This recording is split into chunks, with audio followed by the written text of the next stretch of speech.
Salam suksma Angling Dharma. Elade hidup jaya merdeka rahayu.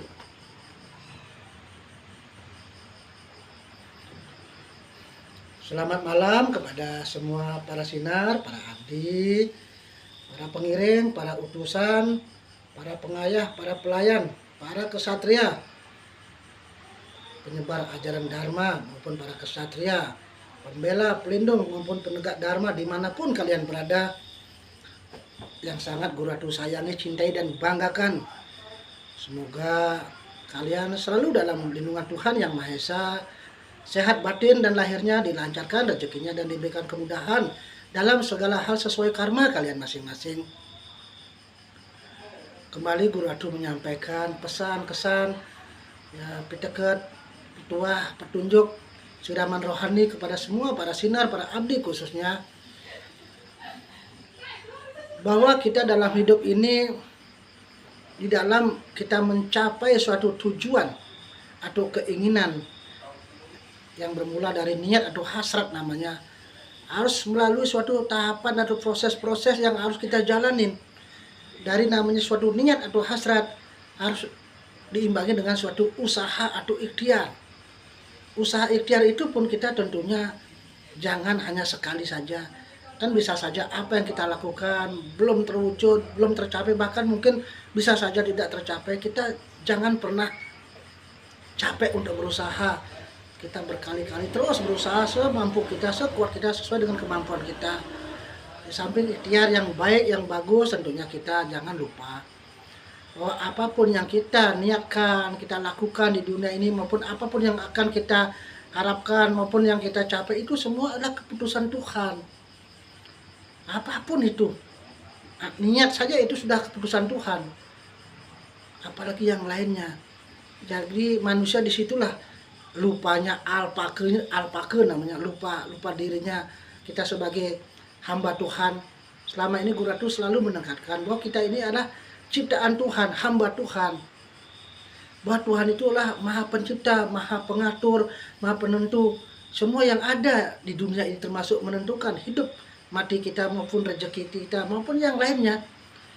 Kita sudah merasa sadar, yakin ada yang menciptakan, ada yang mengatur, yang menentukan hidup kita, ada yang memiliki jiwa raga kita, ada yang memiliki semua yang ada di dunia ini.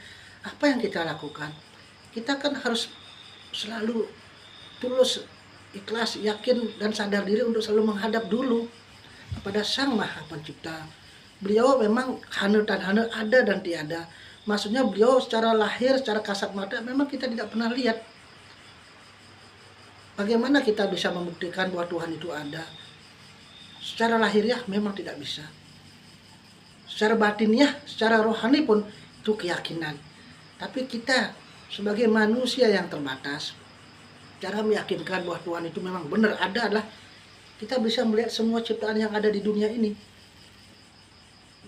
Seperti inilah alam semesta, kita lihat gunung, tumbuhan, bukit, sungai, danau, dan di sekeliling kita itu. Tanpa ada beliau yang mengadakan, kan tidak mungkin ada. Artinya kita harus percaya. Makanya zaman dulu sebelum adanya agama, ada namanya keyakinan. Makanya banyak orang dulu sebelum ada namanya keyakinan animisme dan dinamisme, akhirnya memuja leluhur, maupun mungkin memuja benda-benda yang besar. Kita dulu keyakinannya adalah untuk membayangkan Tuhan itu adalah manusia, dia datang ke pohon besar atau menghadap ke gunung, dia berdoa, ke bukit atau mungkin ke batu yang besar. Mereka bukan mengartikan bahwa Tuhan itu batu atau mungkin Tuhan itu pohon besar, tapi dia menganalogikan dulu sebelum ada agama bahwa beliau itu seperti itu, maha besar. Mereka berdoa sesuai dengan keyakinannya mereka masing-masing. Mereka percaya ada Tuhan, percaya ada yang menciptakan. Seiring dengan zaman peradaban semakin maju, jadi Tuhan semakin menciptakan pikiran manusia semakin pintar, pandai, modern. Makanya diciptakanlah namanya agama sebagai alat tuntunan agar manusia bisa tahu dan buruk, bisa tahu antara benar dan buruk, sebagai alat suluh untuk kehidupan, agar kita semakin lebih bisa sadar diri bahwa kita ada yang menciptakan, bagaimana etika kita kepada Tuhan. Apalagi sekarang pemikiran manusia sudah semakin maju, Tuhan sudah banyak menurunkan berbagai macam ilmu pengetahuan dan segalanya.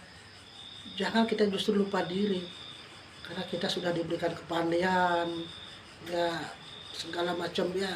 Mungkin yang sudah merasa kita bisa mampu, jangan sampai lupa. Itu semua titipan, angkian, benilai, apalagi yang lainnya. Jadi pesan kesan utama dari pencerahan Guru Adu hari ini adalah bagaimana kita sebagai manusia agar di dalam kita melaksanakan apapun selalulah kita berpatokan dulu kepada beliau. Kita harus sendi dasarnya adalah kepada beliau dulu. Apakah apa yang kita lakukan berhasil apapun tidak, seberapa dapat, jangan dipikir. Yang penting kita sudah memohon doa restu dulu pada beliau. Karena kewajiban kita itu, yakinlah kalau kita sudah semakin kita banyak menyatukan diri pada Tuhan, astungkara, puji syukur Tuhan Yesus, alhamdulillah, segala sesuatu yang kita lakukan akan diberikan kemudahan. Banyak hal-hal yang di luar, sesuatu yang mungkin bagi kita mustahil bisa terjadi, sesuatu yang tidak mungkin jadi mungkin, atau sebaliknya mungkin bagi kita bisa tidak sangat mungkin kalau sudah beliau berkehendak. Jadi janganlah kita berputus asa manakala kita dalam hidup banyak menghadapi suatu aral atau rintangan. Itu semualah bentuk karma kita sendiri, bentuk ujian Tuhan pada kita agar kita sadar diri bahwa ada yang menciptakan. Kita agar banyak introspeksi diri. Jangan kita hidup terlalu banyak mengeluh saja. Kalau kita terlalu banyak mengeluh, hidup akan semakin melarat, batin akan semakin tertekan. Ya, apalagi kita tidak ada jiwa rajin, kita masih malas mengenali tutur, malas bertemu gurunya, malas baca pencerahan, malas barangkali kita melaksanakan apa yang diperintahkan oleh gurunya, malas berdoa, bersembahyang, kemudian Ratu disalwase, Dewa Betara, malaikat dan semua nabi-nabi itu kan melihat sesuai dengan apa yang kita lakukan. Jadi kalau kita rajin, dia pasti akan memberikan sesuatu yang sesuai kerajinan kita. Tapi kalau kita malas, ya pasti juga hal yang malas kita dapatkan. Itu pesan dari Guru Adu. Ya, pesan dari hidup jaya merdeka rayu.